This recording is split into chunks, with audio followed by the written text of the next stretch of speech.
not only are things going to be much more expensive because we no longer have the products, but you're not going to be able to put them on a credit card. You're going to have to buy the products and pay for them with cash. Forget about this buy now, pay later crap. That's over. You got to buy now and pay now, and you got to pay 3, 4, 5 times what you used to pay.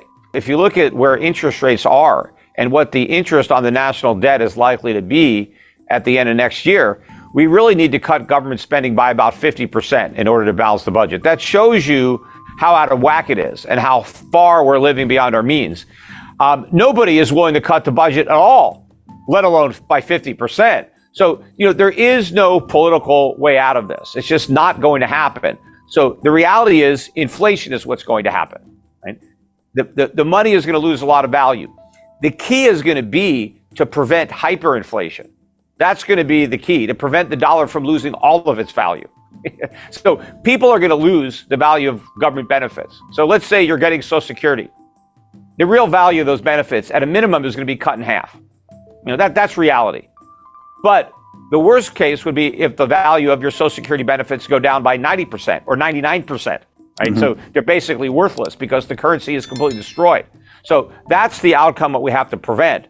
But I don't think there's any political chance that we're going to do the right thing. I mean, what I would do personally is I would give a big haircut to everybody, including the bondholders. I would not pay the treasuries off 100% on the dollar. We'd have to restructure because everybody has to participate in the pain, including people who bought U.S. treasuries. And if that means U.S. treasuries are downgraded, well, that's what it means. It doesn't matter because the government can't pay. Because if we're going to cut Social Security, if we're going to cut Medicare, if we're going to cut government pensions, if we're going to ask middle-class Americans to take a big haircut, we have to ask wealthy investors, especially who own U.S. treasuries, to take a haircut too. They took a risk. They loaned money to the U.S. government. The U.S. government was clearly bankrupt. They deserve what they get. First of all, the biggest threat is that the pensions aren't even pensions. It's a Ponzi. It's not a pension. If it was a pension, it would be funded. Now, some pensions are underfunded, and there's problems with those.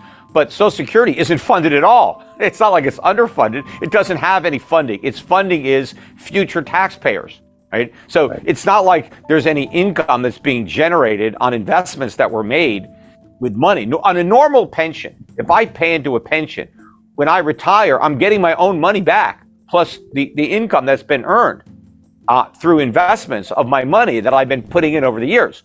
Well, when somebody gets money from Social Security, they're not getting back their own money. Their own money was spent, a long time ago. They're getting back the new money that somebody else puts in.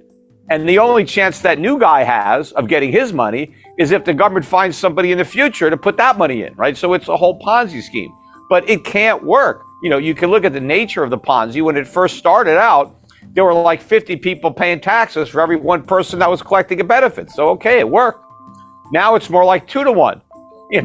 Pretty soon it'll be 1 to 1, right? It can't work. You can't, one person can't support himself and an entirely additional person. The numbers just don't make it.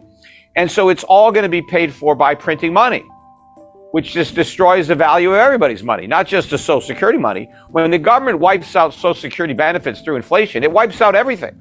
All dollars lose value. Doesn't matter where they are, even if they're stuffed under your mattress, right? They're all going to lose.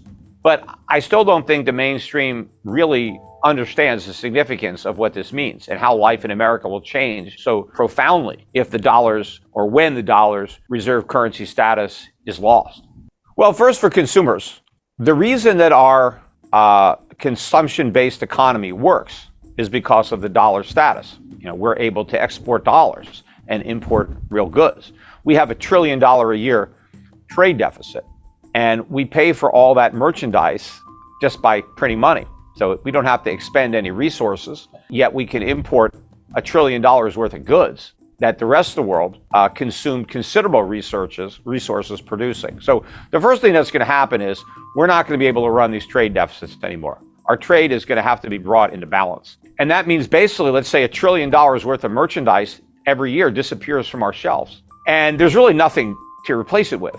So what's left is just going to be that much more expensive because not that many people will be able to buy what's there, right? So your prices have to go way up because the supply of goods has gone way down.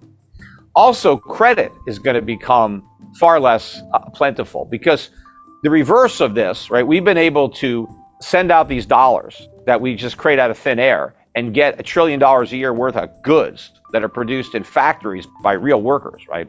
And then we give them these dollars. And then what do the Chinese or everybody else do with those dollars? They lend them back to us, right? They buy mortgage-backed securities. They buy securitized credit card debt or all these debt instruments that are created. They buy them. So they supply us with goods and then they loan us the money right back after they get paid.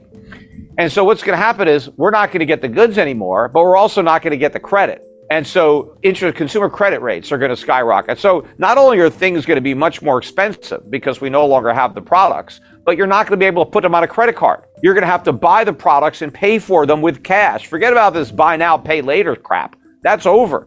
You got to buy now and pay now. And you got to pay 3, 4, 5 times what you used to pay. Yeah. And of course, a lot of people are going to lose their jobs. There's going to be massive unemployment initially when the dollar loses its reserve currency status, because that reserve status has supported this consumer economy that is really just a gigantic distribution center where we import goods from the rest of the world and then we distribute it throughout the country. And you have all these stores that people go to buy all this imported stuff that has been, distributed. So it's all logistics and shipping and retail. But when you take away the underlying products that all this service sector economy is based on, then everything that was built on top crashes down. So if you don't have any more merchandise on the shelves at Walmart, you don't need all these Walmarts anymore. There's too many of them. We got nothing to put on the shelves. We don't need all the people that work there. We don't need all the people that were delivering the goods. We don't need all this stuff collapses when you pull out the bottom, which is the stuff. And so unemployment is going to be widespread. We're going to have to rebuild a legitimate economy that is self-sufficient, meaning that if we want to consume, we got to produce. If we want to borrow, somebody else in America has to save. We can't rely on the world's manufacturing capacity, and we can't rely on the world's savings. We have to rely on ourselves, like we did in the 1940s, the 1950s, 1960s, or go further back when we were an exporting nation, when we were a creditor nation. We have to get back to where we were, but we can't get back there with today's level of government. We need a dramatic reduction in the size and scope of our government. We need lower taxes. We need fewer regulations. But in order to make that possible, we need massive cuts in government spending. Now, again, if we don't get that, we just get inflation that wipes everything out, and then we're going to have to start all over again. But it's going to be very difficult to start over again, especially given the way the political winds have been blowing, given how dumbed down the electorate is. It's very scary to be in this situation because America may end up going all in on socialism. I mean, we've been, going down that road to serfdom for a long time, and we may finally get there, and just blame all this on freedom and capitalism and just say the solution is the government has complete control over the U.S. economy. And, then we're Cuba, or Soviet Union or something like that. I mean, so it's very scary where this may eventually head.